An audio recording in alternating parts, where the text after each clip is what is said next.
Hello, welcome to Citizen McCain. It is Wednesday, July 1st, just a few days away from America 250. I'm really excited, Miranda. I'm genuinely really excited for America 250. Happy early 4th of July to you all. We will not be having a show on Monday. We're going to be enjoying our 4th of July long weekend. So I hope you have a good time, but we'll be back again next Wednesday, same time, same place. If you're listening to the podcast and you want to join our live tapings on Zoom, you can register to do that at tway.tv/Meghan. And if you've not subscribed to our YouTube channel, please do. youtube.com/@CitizenMcCain YouTube. So I'm sure some of you are asking, wait, really quick. Also, we have Freddie Smith coming on today, who is Yeah. a podcast host and author of the new upcoming book, Generation Fucked, which is all about the economic financial challenges facing millennials and Gen Z. You guys asked, we answered. You wanted to do a deeper dive on why the economy is so screwed for our generation, and he's coming on, and he's really amazing. I've interviewed him before, so we're excited about that. So you may ask, hey, Meghan, this studio doesn't look like you're in Sedona. I am not in Sedona. I was planning on going to Sedona on Monday, and I had to postpone my trip because very sadly, there is a horrible pocket fire. We have pictures, I think, that has burned nearly 16,000 acres right outside of Sedona, Arizona.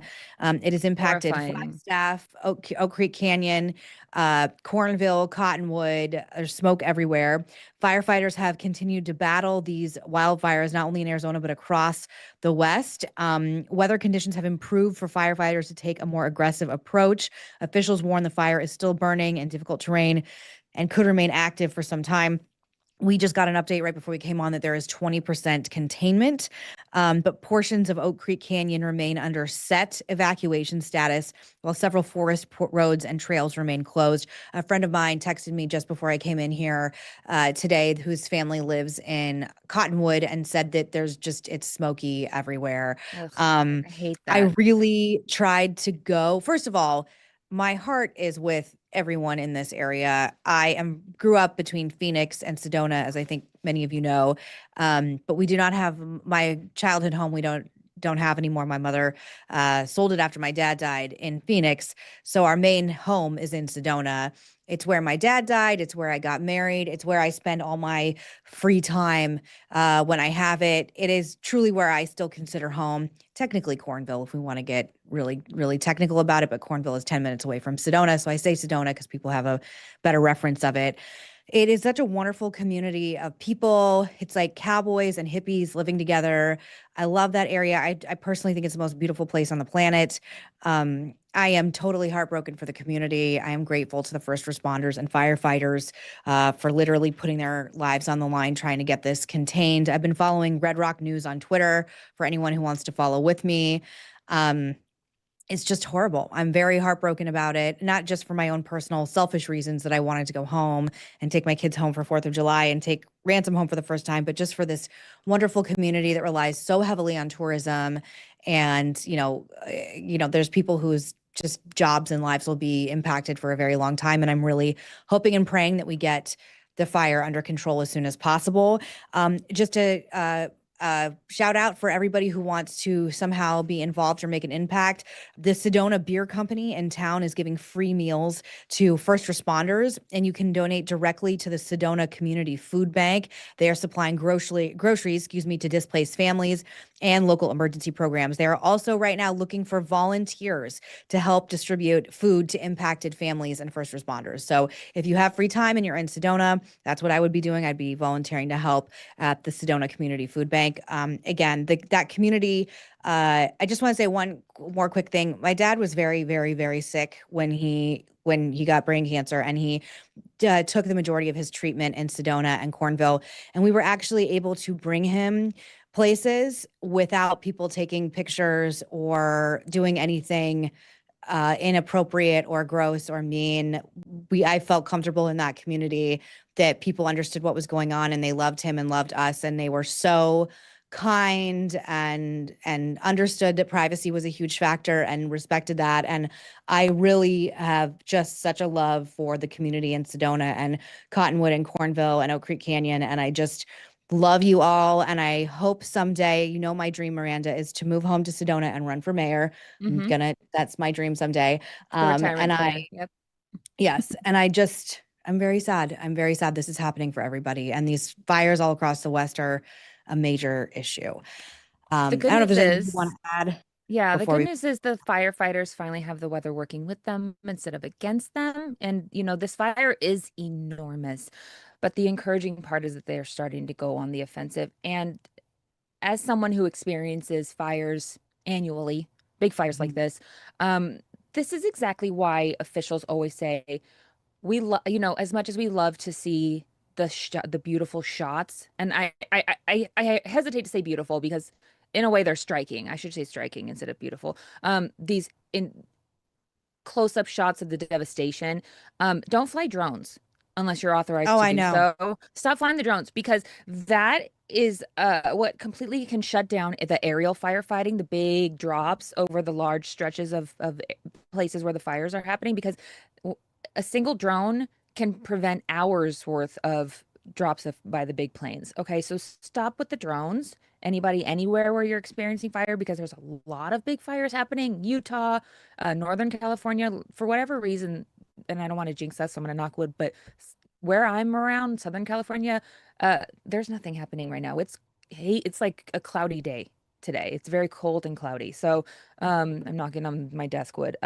So we're entering the stretch of summer where one lightning storm can spark a Yeah. huge fire. So everyone just needs to be very careful, have your go bags ready, and that's the best advice I can give as someone who experiences this kind of stuff fairly Like three regularly. years ago, when we were up there in the summer, there was a summer rainstorm. There was actually lightning that struck a tree, and my Yeah, brothers I and remember that. Ben, yes, had to take a fire extinguisher, excuse me, Hmm. and buckets of water to put it out. And it was very scary. I remember being like, should we get in the car? Should we leave? So it's definitely, a big issue. And my heart's go out to people in Utah too. There's fires all over the American Southwest right now. Um, But then but there's snow I in hope, Yellowstone, and my friends are vacationing in Colorado, and I saw a picture of their kid throwing snowballs at each other. So there's wacky stuff happening all over the place. Um, yeah, it's a bizarre I time. hope we can get back as soon as possible. And thank you again to Two-Way for being so understanding with my Yeah. weird schedule. We'll keep you updated. Obviously, keep you updated. And hopefully, the next update I have is that it's 100% contained. Mhm. Okay, we want to move on to this really crazy story. So, the American State Fair is going on. I don't know if you guys know this here in Washington, D.C. It was supposed to be, I thought this was going to be like crazy, kind of like the UFC fight Yeah. at the White House. And it was supposed to be like celebrating America's 250th anniversary. Um, the we have our friend Vanessa has been there. Billy Our Binion friend went there. Yeah. Nikki, yeah, Billy Binion went there. Everyone keeps telling me that like it's really sad The and Great just pathetic, American Flop basically. Show. Yes. So there's reports of sparse attendance, technical problems, empty state exhibits, and relentless social media mockery. Even the crowd size has become a political fight. It's a 16-day fair starting at the 250th anniversary celebration. I want to show this like montage of clips because it'll give you a better idea of how sad this is. Number Sorry. 7, please.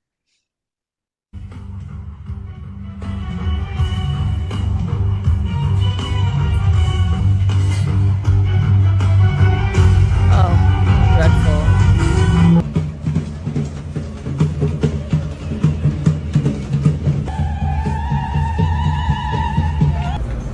Wow. And it's just going to get more and more crowded as the week goes on. We not only do we have a lot of people here, we have people that you want to have here, like Stacey Garrity. That woman's going to be next governor of Pennsylvania. There right we there. go. Yep, look Hello, at her. Governor. We're celebrating already at the Great American State Fair. Man, we've got thousands of people celebrating.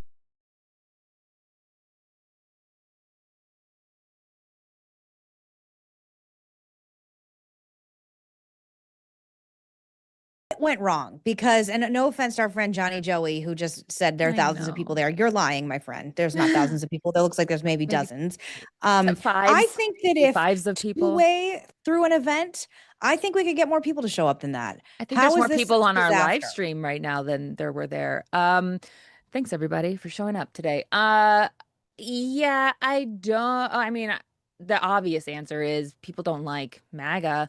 and there's nothing there for them to do. There's not food. There was someone online Yeah. saying there's no corn dogs here. Like, how are you going to have a state fair without deep fried Oreos and corn dogs? There's no entertainment. I saw a video on X of a woman doing karaoke, and it was horrendous. It was exactly as you would think it was. There's the giant Ferris wheel that doesn't work, and imagine getting trapped in Yeah, that. Billy And got stuck on it, by the Yeah. way. Our friend Billy got stuck. Billy got stuck on it, and it's hot. The weather is not. You're there. How's the weather?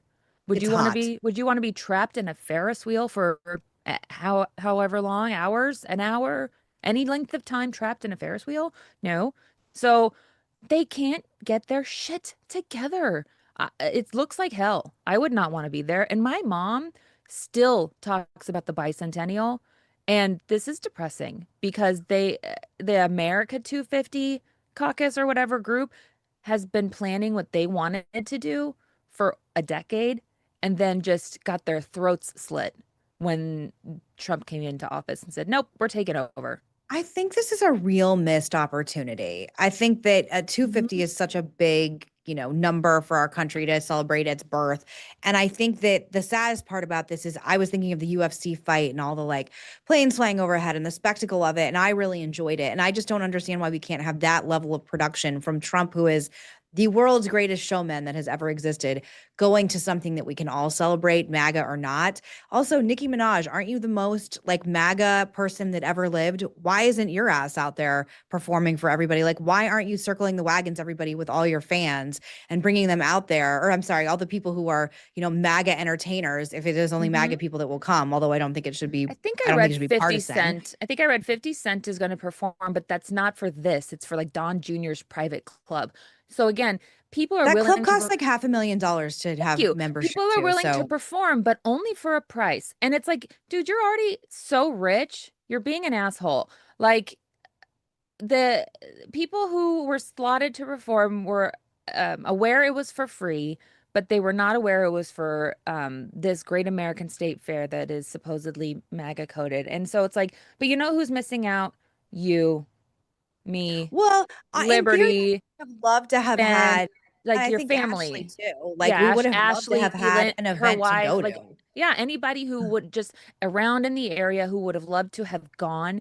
Um, in my town, there's American flags everywhere, like on every light pole. Like we're celebrating here, but we're not having events. I don't know if that's just, budget related, but you would expect the Capitol to be doing something. And for me, just as an outside viewer, because I'm not there, so it's like, and I wasn't planning on like going to any of the events, so it's like, no loss off of my back. But um, as an outside observer, to me, this just displays the administration's lack of follow through. It's like, okay, we can talk a big game, and we'll do this huge event that's one night only.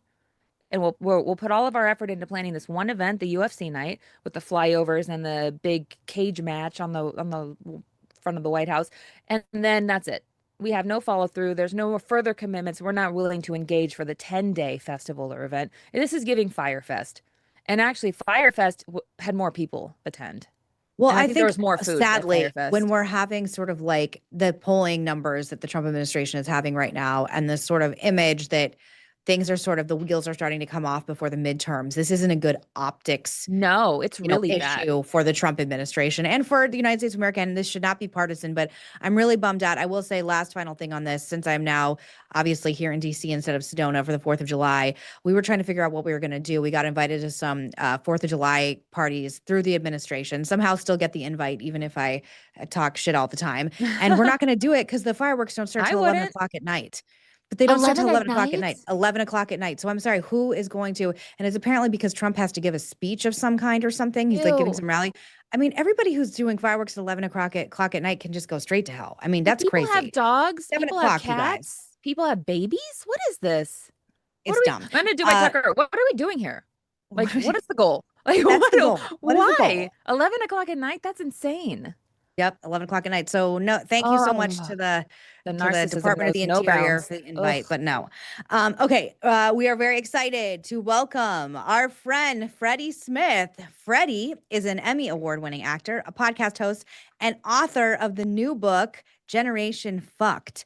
I am so excited to have you on. Your book title is so good. We I love it. really, We're obsessed. yeah. Isn't it give you a positive vibe? You No, it know? puts a name to how we are all feeling. Let's like when we heard Exactly. it, we're like, oh my God, why didn't we write this book? We're obsessed. It's so good. Oh, Um, thank you. we understand the book explores how rising housing costs, debt inflation, and economic shifts are reshaping life for younger generations. I'm 41, Miranda's 40. We, and a common theme that, not to give you too much information, Freddie, but our audience tends to be us. It tends to be our age range, our socioeconomic group. I mean, excuse a little lower than where Miranda and I are at, just like normies in the country. And this question of why millennials and Zers are so screwed economically comes up over and over and over again. So first, can you just give people a little background on how you got into this? Because you used to be an actor and now I basically know you as an economist. How did you get into this? And then I want to talk about your book. Absolutely. Well, yeah, I mean, I was acting for 15 years, never had a plan to do anything in real estate or in the economy at all. This is like the first thing in my life that just kind of came to me because I was genuinely interested as a passion. But when COVID happened, I left LA to take a break from acting. And during that time, my wife and I wanted to make some money. So we're like, what can we do? We got into real estate, became agents, and I had been creating content for about 12 years. So I just shared my life. So me becoming an agent was just something I was sharing. I was getting clients from that. And it just so happened the 2.5 years that we were in real estate, the interest rates went from 3% to 8%. And I was making videos in talking about how we're going to have a affordability crisis, and broke down the numbers of how you need about $120,000 to afford a home, which is $40,000 more than the median household income. And the video ended up going viral, got a lot of media attention. And then I started just looking back at all the numbers, how we got here. So it was just a genuine, like I wasn't an expert 3 years ago. I was just a genuine citizen being like, what's going on? And I think that authenticity and curiosity is what built this huge following on social media, where we've done like a 1.2 billion views in 3 years talking about the economy, housing, and what happened to the American dream.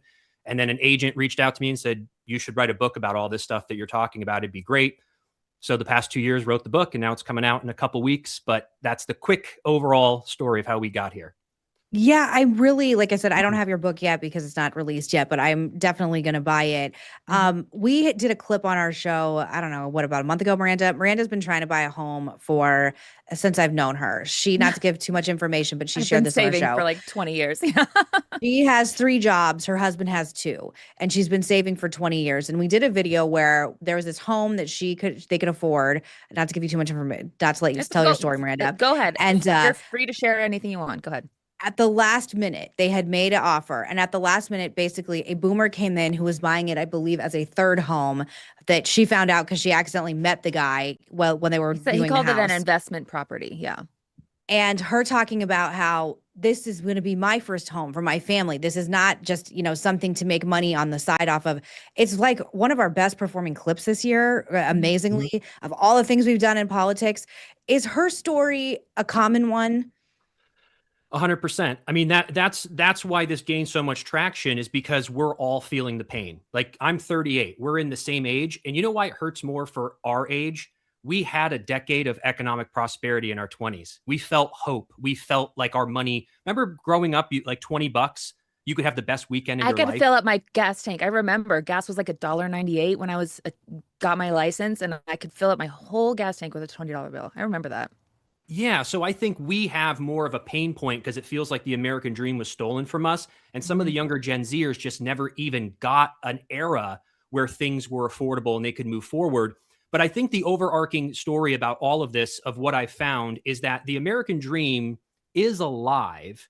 It's just now an unreasonable time frame for the average American to achieve those pillars. Like, if you look back to the 1980s, the average first-time home buyer was 29. Wow. So imagine graduating college at 22 for basically nothing. It was almost free. Had very little debt to no debt. worked for 5 or 6 years, saved up, had a house, got married, had kids by 29. Now the average first-time home buyer is 40. And Yeah. it's probably going to continue to move. So if you have someone graduating college today, $50,000 in debt at 22, they have to wait 18 years on average to buy a house. They have to wait 10 to 15 years to pay off their student debt. So the American dream has just been pushed to an unreasonable time frame, and it's just creating frustration in our generation. And that's what I look at in the book, and what I go over is like what happened since trickle-down economics and the policies and the taxes that led to the money and opportunity being sucked out of our generation. And it's just a mixture of personal accountability with us needing to actually make policy change so we can have the American dream sooner. Freddie, you talk about in your book about the big three breaking the American dream. Can you explain to people just in the simplest way? Because I think all this stuff can be very like overwhelming for people that don't follow economics, don't understand anything. What is the easiest way you can explain why millennials and Zers are so fucked, as your book says? So we often talk about the cost of living, and anytime you turn on the TV, you'll probably hear we talk about gas prices and eggs. It's kind of the two markers of how good's the economy. What are the egg prices? What is gas? It's important, but egg prices going up $1 or $2 and saving a family $2 a month is not what's crushing when we talk about the cost of living. It's the big three. It is housing, whether you're renting or buying. It is daycare, if you have a child or two. I mean, we're talking $12,000, $15,000, $18,000 a year per kid. And then it's the college debt. So those big three, and then I've even recently added in a 4, which is healthcare. Those are the 4 items that are actually crushing our generation. Like, yeah, it kind of sucks that a burger might be $13, but the $13 burger is just salt in the wound. What hurts is the $2,300 monthly rent, the $1,200 monthly daycare, the $800 monthly health insurance or student loans. So it's like $5 eggs, $40 for a tank of gas. It sucks that it's not 30, but the real pain point is those big 3, potentially big 4. And we're the ones having to deal with that higher amount. So even with you, Miranda, I don't know your background. We won't get personal with it, but people in your situation, you're not only just trying to get a house, you might be carrying student loan debt. You might be having kids in daycare. And that's going on to your monthly bills while also trying to afford a $4,500 mortgage. That's something that previous generations didn't have to deal with. They weren't burdened by the big 3. Yeah. They had no burdens. Their cost of living and their wages went hand in hand for many decades. Did you see this clip of sorry to interrupt. Did you see this clip of Kevin O'Neill from Shark Tank that went viral, like, I don't know, a few weeks ago, where he was saying that the problem with our generation is that you're going out to eat and you're spending like $12 on coffee every day. And there was a bunch of people I saw on social media reaction to people like taking pictures of the lunches they were bringing to work that they pack every day. People saying like, I go out to eat to dinner maybe, every other week. And then it's just at the Olive Garden. Like this idea that like, our generation just isn't saving enough. And by the way, I need to put a disclaimer for everyone melting down in the chat. I'm a Nepo baby. This is not about me, Meghan. This is about Miranda and Freddie, okay? Like full-blown Nepo baby. This is not me, okay? Chill out. I grew up like solidly lower middle class. Like my dad worked, my mom stayed at home. Yeah, and now I have 3 jobs and my husband has 2, and we do everything we can because we live in Los Angeles, the most expensive place in the entire world, aside from like Dubai. So, but Freddie, is that a misnomer that Kevin said? Because I thought he just sounded like an asshole. Like I just thought he sounded so cruel. Like you're not allowed to eat out at dinner ever again. We can't have any niceties. Like we have to all just like eat dirt because we don't deserve to eat anything nice or have a treat once in a while. It's just kind of a talking point that people want to throw around to put the blame on us, that it's like, oh, there's no tax policy wrong. There's nothing wrong here. There's no policies wrong. Capitalism's working perfectly. We don't need any guardrails. It's your spending habits. And it's more of a talking point. But to give them credit, are there some millennials and Gen Zers not budgeting and spending all their money eating out? Sure. But the vast majority of us, that's all we have on this 20-year journey.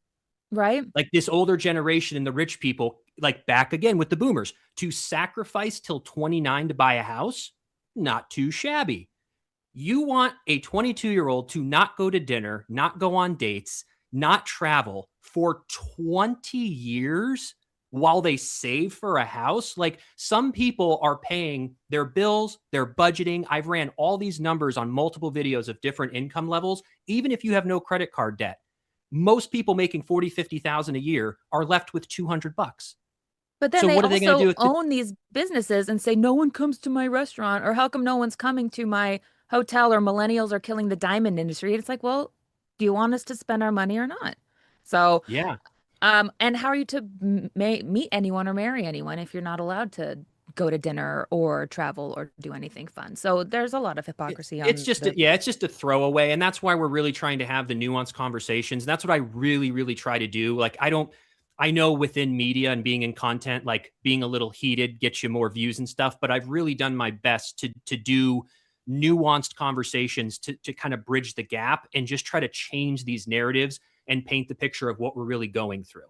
Like, it's a combination of the system needing changed and our personal accountability combined, but we've been kind of screwed over. And I think our frustration is realistic. You know, Freddie, not that like your book isn't innately political, but we've been talking a lot on the show about the rise of popularity of socialism and just populist uprisings in general in the country. And with Zers and millennials, it is, I mean, I legitimately don't know how anyone can combat it if this kind of momentum stays. Socialist policies will be enacted in the next 5 to 10 years pretty easily. Do you think it's a reaction to the things that we're talking about? Because that people just feel like, I'm never going to get ahead. Screw it. Eat the rich, and let's try something else. Yeah, I mean, I think it's going to become way more popular. We're already seeing it. And I completely understand when you never had a chance to even taste when capitalism was good for you. And I think that's why people have a bad taste. Like us millennials, remember, like I was mentioning earlier, capitalism actually works. It just needs some tweaking and some guardrails. Like I'm that's what I push for. Like, even when I talk about taxing the rich, again, it's nuanced. If we're going to tax the rich, I want to eliminate all federal taxes on the first $100,000 for people and have the rich be taxed to make that difference up as a solution, rather than let's just tax the rich as a punishment. Like, you can't just have the government lose the money taxing the rich in the Oval Office couch cushions. Like, it has to go to something meaningful. And that's just what needs to change. If you don't want to move into people cheering for socialism, then we have to figure out a way to get people higher wages. We either have to cut cost on the big three. How likely is that? Honestly, not very likely. We need to raise wages, and not 5%, but like 30, 40, 50%. How likely is that? Not to be depressing, Unlikely. but not likely. Not likely. So Yeah. what is left to give the typical essential workers who are making $40,000 to $60,000 a year, which is like 100 million people in this country make that and below? What can we do to help them? We need to alleviate their tax burden. That, to me, seems the most doable than forcefully making houses half the price or forcing companies to pay double the wages. So that's why I'm at. I don't have a problem with that. I don't, and I'm obviously very conservative. I don't have a problem with releasing tax burdens on people making $60,000 or less.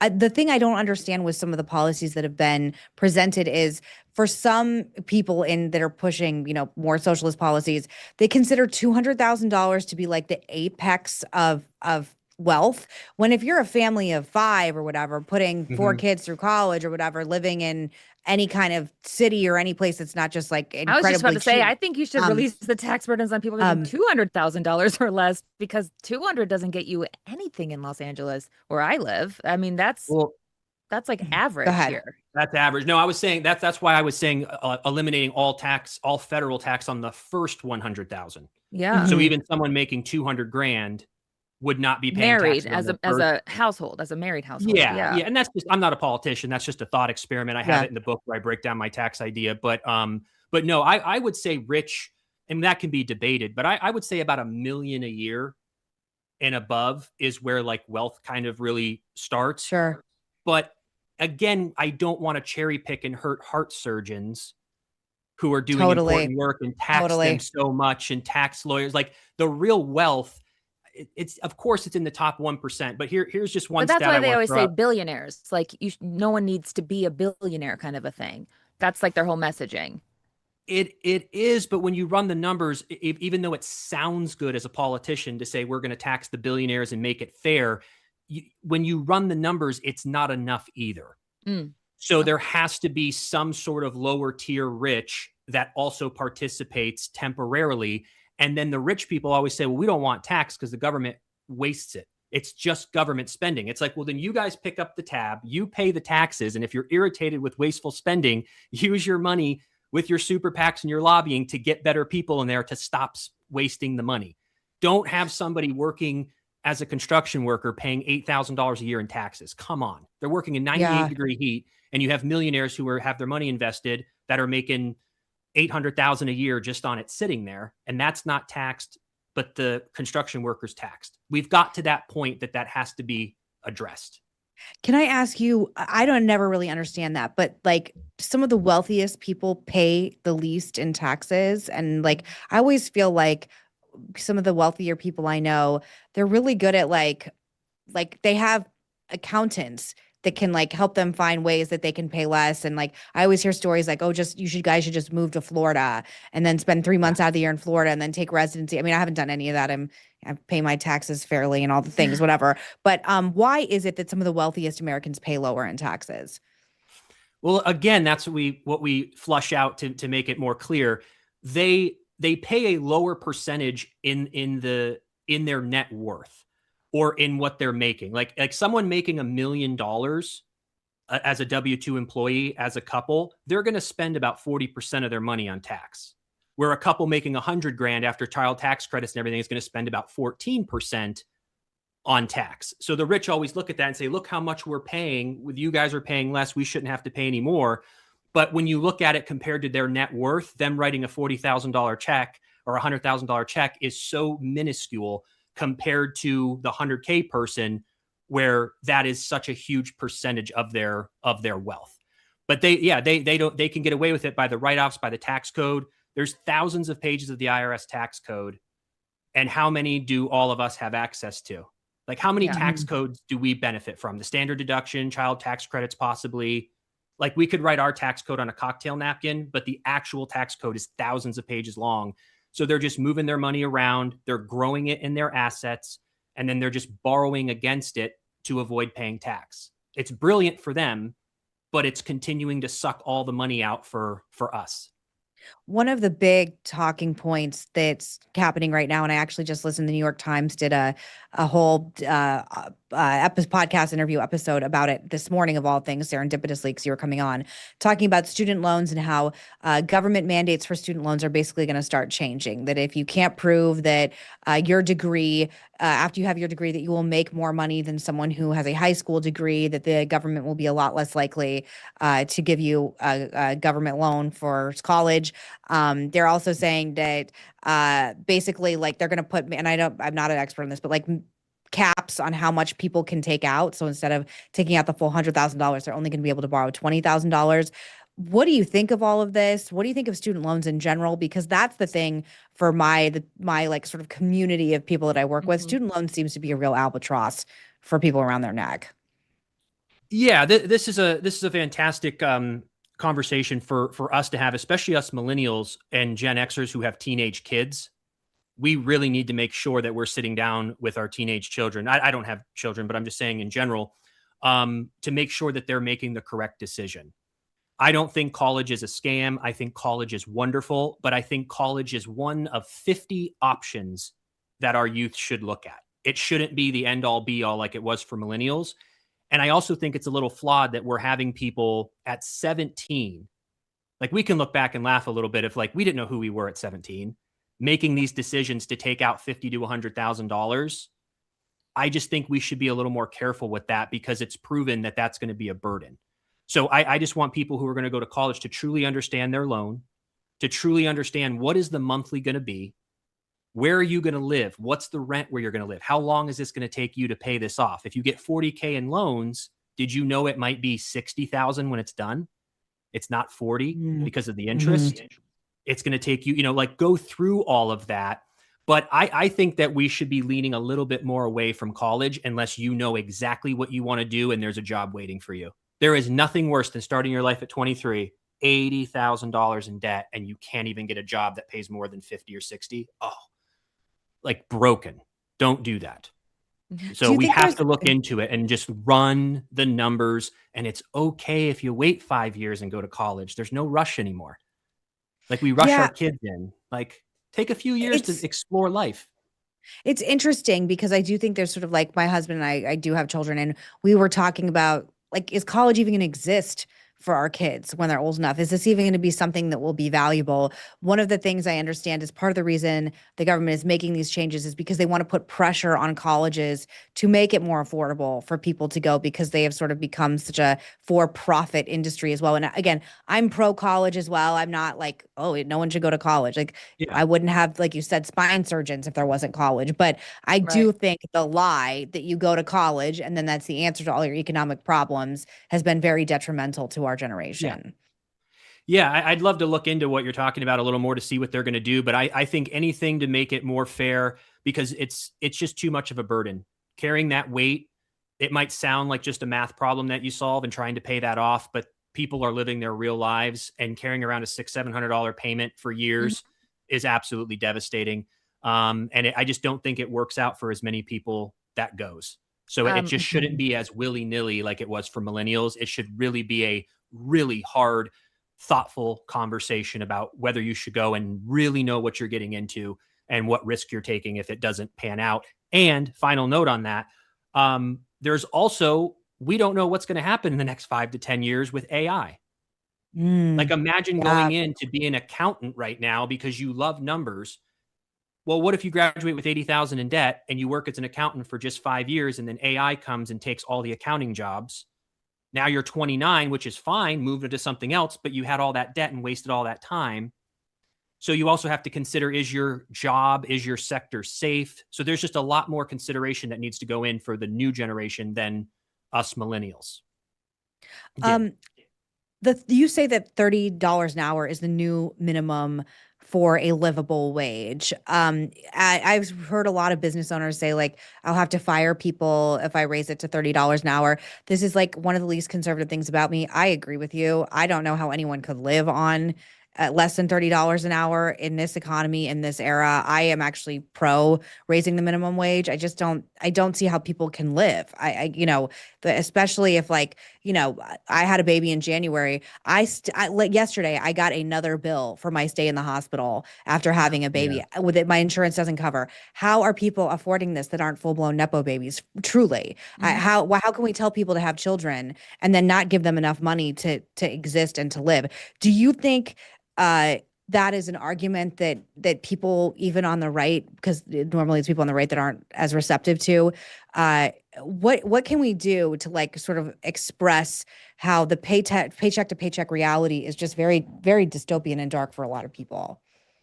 I think it's people sharing their stories. I still think a lot of people have never taken 5 minutes. They're busy with their lives. They've had money for a while, and they just have an idea of what $20 an hour is. And if you really look at what the gross is, what your health insurance is, what potential 401k is, after taxes, what you're really taking home, you will see that it's completely unreasonable. And I'm not saying minimum wage should be 30. I think that would be incredibly difficult to get past. But I used 30 as a livable wage, meaning you can feel like you're making progress in your life. You can live on your own and you can be a single person. And that's about the basement. If you make anything under that, unless you're in a very small town, you will need a roommate, or I don't know how you would do it without. So it's now become not just an option to save money. It's you have to have a roommate to even pay your bills. And that's with no emergencies happening or anything. But you made a great point, and that's what the conservative side is obviously going to argue. And they're not wrong. I mean, you can't just force all these small businesses to take their wages from 17 to 30. But then that's the bigger question then, is you can't live on 17. You can't raise it to 30. Okay, well, that's where we're at then. So let's not blame. How do we fix that then? We can't just say, oh, yeah, well, whatever. We're just going to pay him 12. People are showing up for 12 an hour. Why would I, as a business owner, cut my profits and pay more? People are showing up. And it's like, yeah, but it's a little bit of an exploitation here. They're showing up because they don't want to be homeless. They're not showing up because they're building a life. So just kind of meet people halfway. I'm not saying handouts, but we have to be real about the numbers. I encourage everybody to go to chat or whatever AI you have or whatever website and look at $50,000 a year, which is like 25 an hour, and look at what they would take home after taxes, health insurance, and 401k. And then look at the average one bedroom in any city and tell me, how are they doing it? Yeah, it's tricky because, like you said, we can't force small business owners, but I do think like larger corporations, fast food chains, billion-dollar companies, I do think there could be some middle ground with conservatives and liberals that some of these giant conglomerates and corporations can afford to pay their workers more. And I remember reading a story about how Amazon workers right here, because there's an Amazon like shipping facility, like hub, right outside DC in Crystal City, Virginia, that people were urinating in bottles during the holiday season instead of going to the bathroom because that's how stressed out they were to like get their work done. Like, I'm sorry, that's inhumane working conditions. And I believe Jeff Bezos said something about it or they denied it, but there was photographic evidence. There's also people camping in tents outside because they obviously didn't want to spend gas to go to and from work. Like, we are not communist China. Like I think it's just awful, obviously. Is there like a generational divide between sort of like the older Xers, boomers that they just, and again, I like, think why so. is I this? think it's like these people. Sometimes it's like I was reading this thing the other day. It's called like the Sonia Morgan effect, which you'll get, Meghan, the reference where it's like you get lost in this decade or period where you were the happiest. So like these older generation people still think it's the 90s or even maybe the 80s, where they think money goes so much further than it does, and they don't, or they've never been poor, or they don't know any people who are poor, so they don't know what it's like to have to live like that, where you have to check your bank account before you spend any money to see if it's going to even go process, or scraping together some kind of meal with rice and beans and something that's nutritious that whatever you have in your pantry, because you literally cannot go to the grocery store to buy anything for another couple of days. So there is oftentimes a huge disconnect because there is an ignorance of the reality of how you and your neighbor live. So yeah, I think there is a big disconnect between these people. And I think the reason it matters, this is what I've discovered, and this is the blessing you get with reading endless comments from all generations. I have my pulse on the stereotypical Gen Z, Millennial, Gen X, and Boomer. You can take away their photo and their name, and just by how they speak, I can tell what generation they're from. And the reason that it matters with the Boomers is because they're a huge, huge voting bloc. They make up so much of Congress. The Boomers, minus Biden, have been in federal power since Clinton in 1993 was when he got in, right? From 93 till now, it's been all Boomers minus Joe Biden for those 4 years, who was a silent generation. But it's been federally led by Boomers. I think 60% of the Senate's Boomers. 5 out of 9 Supreme Court justices are Boomers. The Boomers make up a lot of the upper management, the decision making in corporations. So the reason that we care that they're not working with us is that they're in the power position still. Their vote matters. Their bills matter. Their decision on what people get paid matter. And we're just trying to share with them that times have changed. But for some reason, they are just stuck in kind of this boomer bubble, and they just won't look at the data. They just think back to, well, it was hard back then. And I'm like, yeah, but it's like 2-3 times harder for us. We're not blaming you.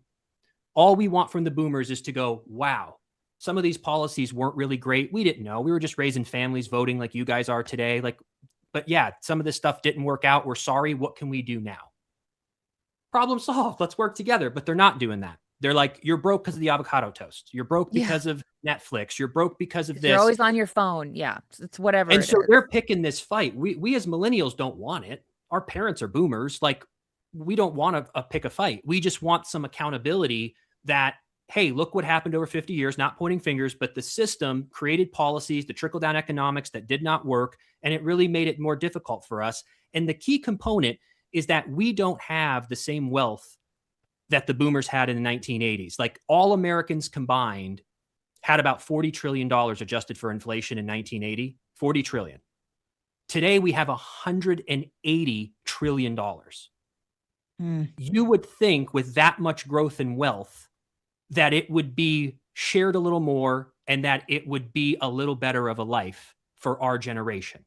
at this point. If we still had the same life that they did, no air conditioning, 900 square foot homes, and we're asking for these mansions, well, then we're entitled. We're not entitled when there's been that much GDP growth, that much wealth, and it didn't trickle down. And here's the one stat that I want to share with everyone, because this is the thing that I want people to get out there to really understand the wealth inequality of what happened to. That $40 trillion adjusted for inflation in 1980 went to about $180 trillion today. So out of $140 trillion of wealth over 50 years, essentially, how many trillions, Meghan and Miranda, do you believe of the 140 made it to the bottom 50%? 140 trillion. How many trillions do you think made it to the bottom 50% and trickle down in 40 some years? 0. Are you gonna tell me something depressing, like half a trillion, like something awful? Yep. Something awful, Freddie. I'm sorry. Something awful. $2 trillion. Oh. 138 trillion. And this is why everyone says 50. that trickle down economics does not work and we need to get rid of it, or whatever the system just to make some changes. But these are the conversations that I'm encouraging people to have, because that hits a little different when you hear the top 10% has 120 trillion of our money and the bottom 50% only has 5. Yeah, just and a reminder. Different than just, tax the rich, they have all the money. That's more emotional. I think talking about the figures can actually change people's mind about how we need to change some stuff. I agree. And just a reminder, if you want to ask Freddie a question about anything and everything, raise your digital hand and Ashley will get you in. Do we have any hands raised, Ashley? No, not yet. You guys are being shy. I think the chat is popping off. Everybody's chat's going crazy to each other. Okay. I think people are embarrassed. This is very personal. It's a little like going to the doctor and then getting a blood test and then like seeing if your cholesterol's high or whatever, like it's very personal and private. Like even for me, I'm like, talking about finances is so intense. Do you think there can be any, you talk about in your book about healing the generational divide. I'm sure if you look on your social media, my social media is like, it's probably 10% every day, like some joke about boomers paying for their house with 8 raspberries in 1976 and selling it for $5 million. Is there any way of healing? Because even I have resentment towards boomers. Mine is more that they will never leave power in Congress and politics. And Freddie, one of our topics today, which we will get to, is Mitch McConnell alive? I'm not joking. Like because they're like Mitch McConnell, Dianne Feinstein, people, this Keene guy, people who are like literally missing or dying in their chairs and their hands are being held up by their staff. Like, what's going on? Why won't these boomers retire? My dad was born in 57 and he just retired on June 1st. Yeah, I think we have a reasonable frustration when it comes to the power. You got, the world's changing so fast. You can't have a generation that's allergic to change running the country when it's changing every day. Like there needs to be term limits and people need to, like boomers should just retire and enjoy their lives. Enjoy your grandkids. Like you've done it. What a run. The boomers had such a run. Let the Gen X and Millennials take over and just enjoy yourselves. But they're just really grasping. They're a product of their time.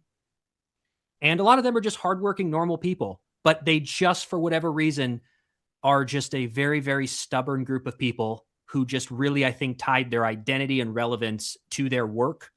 And that's kind of what that generation grew up with. It was just like work, work, work. Who you are is work. And if you ask a lot of boomers, some of them want to retire. They have the money. Can't. They just they have the money. They have the money. They just go, well, what would I do? Anything. Like in their entire lives, they never thought what they would do with free time because they were just conditioned growing up in that economic boom of just you are your job. Well, their parents are of the Depression. So I kind of understand that. Yes. Yeah. So that scarcity mindset that they were conditioned to as children. But and I think the reason that I say heal the divide, and in the later iteration of my book, when I got it down to the final thing, I really made an effort when talking about the boomers to extend an olive branch. So the book will be well received by a boomer. I never wanted them to feel like offended or attacked. I don't do that at all. We have hard conversations, but it's an olive branch. I'm basically saying, here's why $20 an hour isn't enough, and then break it down. And I show people, like, here's the reality. So I'm not pointing fingers. I think healing the divide is just bringing our boomer family members having more people go on to mainstream media, have these conversations, and just try to help them understand and paint the picture. But I think the infighting is never going to work I have a because question. we'll just keep name calling and it's not going to get anywhere. Yes. Do you think that Gen Z, and I know that they're very young, but Gen Alpha will even actually worry about a lot of this stuff as far as like owning a home and living the American dream that was, maybe even just a marketing thing? Because I know a lot of Zers who are just kind of like resigned to the fact that they're like, it's never gonna happen to me. I know a lot of millennials who are like, it's never gonna happen. And you know what? I don't care about in investment, and I don't care about equity. I just want to enjoy my life. My rent may be as high as a mortgage, but I don't have to save up $100,000 or whatever. I can just kind of live in the same place forever with my little tribe or community. And if something breaks, someone will come and fix it. It's not my problem, and everything's fine. I don't care. Renting versus owning is not really a situation that they're concerned about. Yeah, I think 100%. I think the American dream had a one size fits all narrative for ever since post World War II. And I think for the first time, we've been forced to now redefine it and find different paths that are going to work for us. Some people want to be nomads. We also have the ability to potentially work from home and travel or do content, or there's many other avenues that people can choose to live their American dream. There are, however, a lot of Americans, even though there are people struggling, there are a lot of Gen Zs and millennials who are on track to get that slice of the old school traditional, American dream. So I just think it's more separated now. But I do believe Gen Z is going to start seeing home ownership how us millennials see like boats and planes. We knew that was for the rich. We never thought that working hard, we would get that unless we became rich. I think Gen Z is going to see their parents, especially Gen Alpha, growing up renting, and home ownership is going to be another category of the rich if nothing changes. So I think they'll grow up with home ownership like we did, yachts and planes, where, oh, that's for the rich. We just rent. My parents rented. And it's all about flexibility. So to not be depressed as a Gen Zer, I would just say that flexibility is the new American dream for a lot of you. Freedom. Being able to be flexible, pursue opportunities, pursue ideas, actually sets your soul on fire these days because the world's changing so quick. So unless you have a family or you're certain that this town is where you want to buy, then maybe hold off on it and don't feel as bad about it. But also, if you're not going to ever buy, you really got to put some time into thinking, well, what are you going to do for retirement? Maybe set up some sort of a passive investment account just so that you're protected later. I wouldn't punt both the house and not investing because, you're going to need happens, that. Yeah, for sure. But if you say, I'm not going to stress about the house, I'm going to be free, I'm going to travel, I'm going to do whatever, but I'm going to guarantee that 300 goes into the stock market every month or whatever business they want to invest in. Maybe it's in themselves. But I think it's a combination of we're going through the grieving process of some people who are like, oh, crap, I'm not going to be able to get that. But the more you think of it, sometimes in this day and age, maybe it's better to be flexible and on the move instead of putting down roots for 40 years.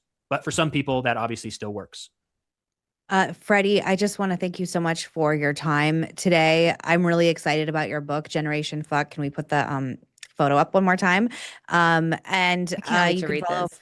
Freddie on, we're really excited, on all socials, FM Smith 319. Is there anything else you want to say before we say goodbye? I really appreciate your time. I hope you come back anytime to talk about the economy. This conversation's not going away. I'm very worried about a recession. I'm very worried about economic crash coming. I would love to talk to you about that at a later time, but we wanted to get into your book while you're here today. Anything else you want to say? And just thank you for your time. Just thank you. What a very relaxing, comfortable, awesome conversation. You two are so, when you're doing like a press tour and you're going around, like, yeah, I can see why this is amazing. You two are great. Thank you so much for being so welcoming and having some great questions. So I hope the audience found value in it. And I really appreciate both of you. Thank you so much. Yeah, Thanks, you Freddie. too. And I'm serious, come back because there's a lot, this percolates like every other month. Some giant economic thing happens and we never know how to talk about it. So thank you. Back Anytime. We just kind of talk at each other about it. Yeah. Thank you. Good luck. All right. Take care. Thank you. All right. Speaking of money, Ooh, How do we got keep the money? lights on here? Oh yeah, We big have time. advertisers. Always good with my transitions. Speaking of money, speaking of you guys paying for rent, honestly, we love Quince so much. And I want to say, since we're talking about money, I have spent so much money on Quince lately because I have bought pajamas, summer pajamas for my girls. And there's these ones that have long sleeves that have fruit on them that are so cute for Yes, kids. that's what Cece was wearing last week. They are so, or no, Monday? Was it Monday? Yeah, Monday. It's a very soft, breathable, stretchy fabric. And Liberty, my oldest, she is very particular about what fabric she will put on her body, and she loves them. They're like so breathable and cozy. I got them new bathing suits, the girls' new bathing suits. I got Ransom, my 6-month-old. I got, well, 6-month-old tomorrow, a bathing suit that has their like short cutoffs with a matching hat, like that goes with it. And it's so cute and so sweet. And I myself got myself a new pair of jeans from Quince. And I thank you, Quince, for getting the short, petite sizes. I'm myself a 5'2", so I got the petite jean. I don't remember which one it was, but I got this petite jean that kind of looks like sailor pockets, and it's wide leg and it's so cute. And legitimately, my entire house, this is not an exaggeration, my entire house is in Quince clothes all the time. So thank you so much to Quince. We love you. And anyone looking for their summer, like I said, bathing suits, pajamas, new jeans, check it out. Quince.com/McCain. So elevate your summer wardrobe with Quince. Go to quince.com/McCain for free shipping and 365-day returns. Now available in Canada too. Go to QUINCE.com/McCain for free shipping and 365-day returns. Quince.com/McCain. Truly a company that is designed for the whole family. Everyone in my family is wearing Quince. I love it. Thank you I so love much that. for your partnership. We love Quince. Final topic, you guys. Ooh, final topic. Be a Okay, little spicy, okay? A little let's get spicy. into And I it. need to Sorry, preface this my because eyes are killing me today. I think my light's too bright. Sorry, everybody. that's not what that topic is. No, The has topic nothing to do with is anything. I need to say a big disclaimer for everybody, okay? Just like a big, okay. Ashley is a Swiftie. I respect your culture, okay? I just want to say that. I respect your culture. Your But there's culture. a lot of drama going on the internet, and this is by the time we come back next week, we will have an answer to this question. Everyone will know. Yeah. Yes. So Taylor Swift is allegedly building a castle inside Madison Square Garden. We have pictures, and we have a video. In latest God. reports, Taylor Swift isn't just getting married, she's building a kingdom. New details suggest that Madison Square Garden is being transformed into a literal fairy tale, complete with castles, gardens, thousands of guests, celebrity performances, and enough secrecy to rival a CIA operation. There's video, let's show it really quick, of Mayor Mamdani. Wait, first we have this. We have This is the National Guard. See, she's gonna get in trouble if this is true with our taxpayer paying dollars. Speaking of money, Hey, New Yorkers, paying for that. Paige, how do you feel about the National Guard in front of Madison Square Garden? see- That's your tax see the dollars at work, trucks? babe. See the trucks going in. See that there's been, and a again, big people are load like in. very live looks of what seems to be just a lot of things being brought into Madison Square Garden. I want to show the clip of Mayor Mamdani though, number 10, please. My recommendation to all New Yorkers is to stay inside and stay cool. And if you happen to be getting married at Madison Square Garden, you will be staying inside and you will be staying cool. And I think it's a good example to set for the city at large. So he has been asked a few times, like, what do you think about Taylor Swift? And he's very good at dodging. And he's like, I would like, he's like, it would be a good thing if she did, like something like that. I thought this was a psyop. I thought this was a joke. I thought this was a ruse. I thought this was a red herring. I did not believe that anyone would actually get married at Madison Square Garden. And by the way, Stevie Nicks and Tim McGraw and Paul McCartney are allegedly supposed to perform. I can't really understand what she's doing if this is true. And granted, this could still be a fake out. Although, Ashley, are you all right with me saying you believe it's happening? Ashley believes this is real, and Ashley is truly an expert in the subject. So we're going to go with it's happening. This is what I don't understand.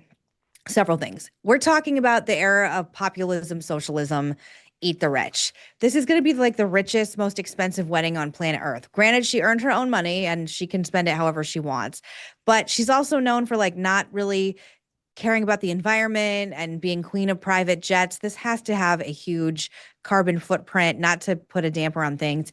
And just Madison Square Garden, which I've been to many times, it is not a beautiful venue. Granted, they can transform it, but it's still like gross.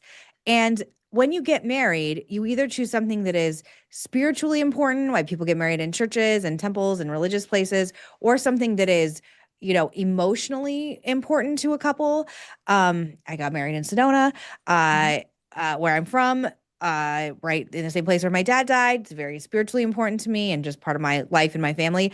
I don't really understand how Madison Square Garden as a venue is emotionally important to her. And I also think of the biggest criticism of you is that just everything is a production, everything is for sale, everything is about your brand and how corporate you are. Like you'll literally put your name on anything and you release 40 different versions of your album to make money. It just seems highly corporate. Even if they transform the inside into a Garden of Eden with butterflies and birds flying around, it's still Madison Square Garden where, people throw up watching sports games. Tracy Morgan. Tracy Morgan. Forgot about that. Yes. I just want to say I told you so. And I also you thought it was real from the beginning. And I also have an alternative theory that they are already married and that this will be the reveal to their friends and family who maybe don't already know. And then this will be like the celebration. So maybe they will show their people their wedding ceremony that probably just included their family, like their Travis's brother and Kylie and the kids and her parents and brother and whatever. And then they'll have the big party at the venue. So it doesn't need to be very particularly romantic and intimate in the way that you're thinking, because they already did all that when nobody was looking or paying attention. Ashley, do you think they're already married? I guess I wouldn't be surprised, but I don't think they're gonna like show their wedding video for thousands. I mean, maybe not, but I don't know if people can it's hear you. possible. She's saying she wouldn't be surprised. A but she lot doesn't of think they're people gonna show their like a wedding video. slideshow or whatever at their weddings, so it's possible. Also, Yeah. I think that if they were to do it, like I said, it's top security, and you can enter into Madison Square Garden, and they could decorate, like I said to you privately, like tunnels with twinkly lights and escorted by Tinkerbell and whatever they want to do. And you'll never, ever see anything that doesn't look like whatever First of her all, clear vision no is. such thing as private in this era. Someone will leak photos. Oh, for even if sure. she doesn't, But I'm number just one. saying, like, I'm more, for me, it would be more of like the security risk than stuff getting out. Stuff always gets out. Like we already all know, we saw the trucks being loaded in with the trees that were sticking out. So we've already seen some of the decor. And I to think I'm everybody just that's saying like, well, disappointed why didn't you with- get married in Barbados or a real castle in Scotland or whatever? It's like, are you really planning on flying 1,000 people internationally? That sounds like a pain in the ass. If I was a guest, I would not go. People have lives and schedules. Going to New York City is quite easy, and then going home is quite easy. So I think that this is actually a very thoughtful and reasonable request to host the wedding in Madison Square Garden. Now, if I were a New Yorker, I would be furious, because not only are they using local resources, they're shutting down streets and not allowing people to get around, and cars and taxis on one of the busiest weekends of the year, which is 4th of July. I would be livid, because normal people have things Your to wedding do. is also a reflection of who you are as a couple. Yeah, that's Miranda what's knows weird. because she was at my wedding. Ours, And we you had were at a mine, yeah. literal. I was at your wedding. Your wedding was beautiful. My wedding was like, it was literally like we said, just do cowboy chic, and it was a was so cool. very Mhm. thank you Western. We got married outside. Our dinner was in teepees, literally on deerskin rugs, and we served all local like food, like Arizona food. It It's was like like elk bison chili, meat, yeah. and yes, it was all local. I had my rehearsal Hand-rolled dinner at the- cigars. It was so much fun. It was a very Thank cool. you. I had my rehearsal dinner at the Up the Creek Grill. Feel free to look it up in Page Springs. And it is maybe, I think you can maybe fit 200 people in there. It is an old, rustic, like on the creek cowboy old mainstay that It was very small. Yeah. beautiful, but I would not call it traditionally beautiful. Like if you walked in there, you'd be like, this is an old cowboy saloon. And I just felt like it was a reflection of my personality and Ben's personality and my love of the area. And it was like, it's not fancy at all. You could easily rent it out, any of you, if you wanted that entire restaurant. It's beautiful and the food is good, but it's a down home on the creek restaurant. It felt very that's normal, on the side like of the dinner road. place. Yeah. It's next to a trailer park. No judgment to trailer parks, but I'm just saying that's where I had my rehearsal. Fancy dinner. restaurant next to And trailer park totally describes the vibe that of you. and again, Your I love it. It's literally my favorite restaurant. Whatever. That's why I had my rehearsal dinner there. But I just think there's something deeply impersonal about it, and it makes me a woman who is such an enigma to me in so many different ways. I feel like I know less about her now if she does in Ashley. fact decide to exchange personal wedding vows in front of God at Madison Square Garden. Ashley, So- did Travis pop up at any of her MSG shows? Did Travis come to any of her? You stumped her. She doesn't know. I stumped the Swiftie. Ashley will love While and she support thinks any of about that and Taylor's looks it up, choices. while she thinks about it and looks it up, I'll say my wedding was at the CBS Radford backlot because my husband and I have spent a lot of time there, and it was just a very fun, different venue. And so we got married in front of the residential street houses where they shoot like My Three Sons and all different kinds of like movies and shows. And then we had our reception on the New York street, which was very cool because we felt like we were in New York City. I had so much fun. It was so cool. And then our rehearsal dinner was at Los Toros Mexican restaurant in Chatsworth. It was one of our favorite places to eat ever. And they have incredible Mexican food and like this insane like cheesy bean dip or whatever. I'm sure, Dan, you know what I'm talking about, Los Toros in Chatsworth. Ashley, do you know if one of the shows that Travis popped up was at The Eras Tour did not go to Madison Square Garden. ever? We can wrap She never played at Madison. Oh, okay. Even weirder. stadiums only. Stadiums only. Okay. Oh, stadiums All right. only. So Okay. we will, when we come back next week, we'll obviously Weird. follow up on this.